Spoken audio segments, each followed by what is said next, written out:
Secretary of State Mike Pompeo completed his second trip in as many months to North Korea, returning with the remaining 3 American hostages and setting the agenda for the historic summit, which President Donald Trump just announced will be held on June 12 in Singapore.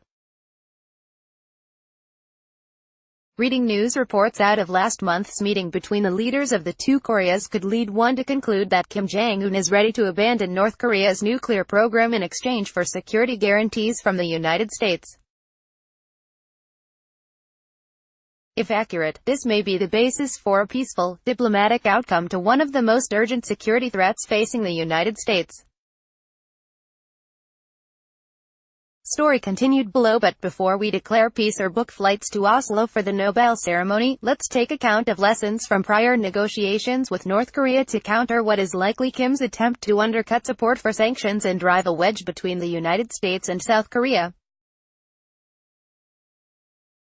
The Panmunjom Declaration, issued after the late April meeting between Kim and South Korean President Moon Jae-in, feels like a Hollywood movie remake with new actors but the same tired story.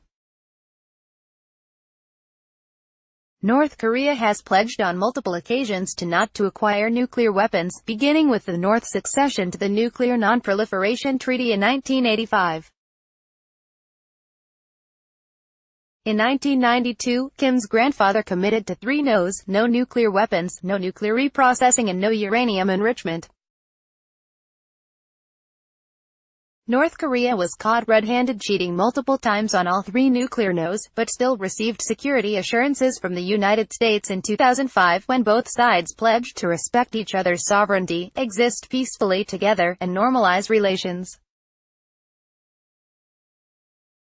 All of these efforts ended in the same place, with a different Kim breaking his promises and enjoying tangible concessions from the United States and its allies.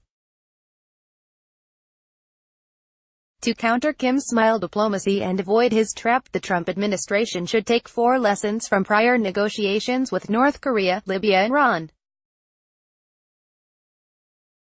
1. Be prepared to walk away from the table. The previous 3 American presidents, Republicans and Democrats alike, have all negotiated flawed nuclear deals with North Korea. The Kim family has played the United States, in part, by insisting on long, drawn-out negotiations. If North Korea rejects the reported U.S. insistence on denuclearization, complete, verifiable and irreversible, Trump should return to Washington and amp up the maximum pressure campaign focused on hurting Kim where he cares most, North Korea's creaking economy, which he's vowed to improve. Trump should remember his predecessor's refrain on the Iran nuclear deal that, no deal is better than a bad deal, except this president should mean it, and back up his words with deeds. 2. Nuclear-only deals do not solve the strategic issues. Trump exited the Iran nuclear deal, the Joint Comprehensive Plan of Action, because it suffered from a number of fatal flaws, including its sole focus on the nuclear issue to the exclusion of Iran's other problems: terrorism, human rights, missiles, regional aspirations. The Trump administration is now dealing with the failure of Obama's aspirational foreign policy, which was supposed to moderate the hardline clerics who really run Iran. A deal with North Korea that focuses only on its nuclear program will leave Pyongyang's military threat intact, including its missile force and chemical and biological weapons capabilities. This threat will need to be addressed, and so will the North's proliferation and cyber activities, and its abhorrent treatment of its own citizens. While the end of the North's nuclear program would be a major accomplishment, it will leave other challenges to be overcome. 3. Insist on the Libya model of denuclearization. The sequencing of denuclearization will show how serious North Korea is about this process. Pyongyang will likely prefer to use Kim Jong-il's framework, where both sides participate in long, drawn-out negotiations. This would allow the North to continue his nuclear weapons program and run out the clock to the U.S. 2020 presidential election. The United States should insist instead on the Libya model for denuclearization, complete, total and near instantaneous. This will not come cheap. Pyongyang will insist on significant U.S. concessions. But there's another reason to push for the maximum. Iran is watching Trump's North Korea dealings closely, and any precedent set with Kim will be noted in Tehran.